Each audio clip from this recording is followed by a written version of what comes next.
Hello Ibran, আসসালামু আলাইকুম। কেমন আছো সবাই? আশা করি সবাই ভালো আছো। এখন বাজে হচ্ছে রাত 12টা 50 মিনিট। মাত্র বাজার থেকে আসলাম। তো বাজার করে নিয়ে আসলাম। এই হচ্ছে বাজার। এটা হচ্ছে তেল। কলা নিয়ে আসছি, আমি একটা আম নিয়ে আসছি। এখানে হচ্ছে ডিম নিয়েছি 15টা, আঙ্গুর, এটা হচ্ছে নুডলস, চিনি, এটা হচ্ছে পোলাওর চাউল, দুধ, এটাতে পায়েস রান্না করব, দারুচিনি, গোলমরিচ, জিরা, এলাচ, লবঙ্গ, বড় জিরা, কিশমিশ, হলুদের গুঁড়া, আর একটা জিনিস জাফরান।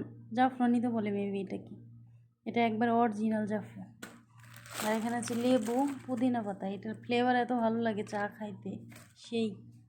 এখানে হচ্ছে ধনিয়া পাতা আর পালং শাক, ফুলকপি, এগুলো হচ্ছে চাল কুমড়ো, সেই সুন্দর।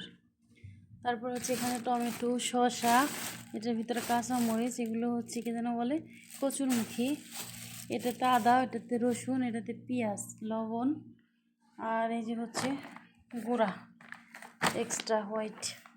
এখানে হচ্ছে চিংড়ি মাছ, আর ওটা ওই যে তাজা গরুর মাংস ফ্রিজে ছিল, সেটা নিয়ে আসছি। এখানে হচ্ছে চাউল 10 কিলো, চালন চাল। তো এই হচ্ছে বাজার। তো এখন হচ্ছে বাজার করে নিয়ে আসলাম। ভিডিওটা ভালো লাগলে শেয়ার করে দিও। ভালো থাকো সবাই, আল্লাহ হাফেজ।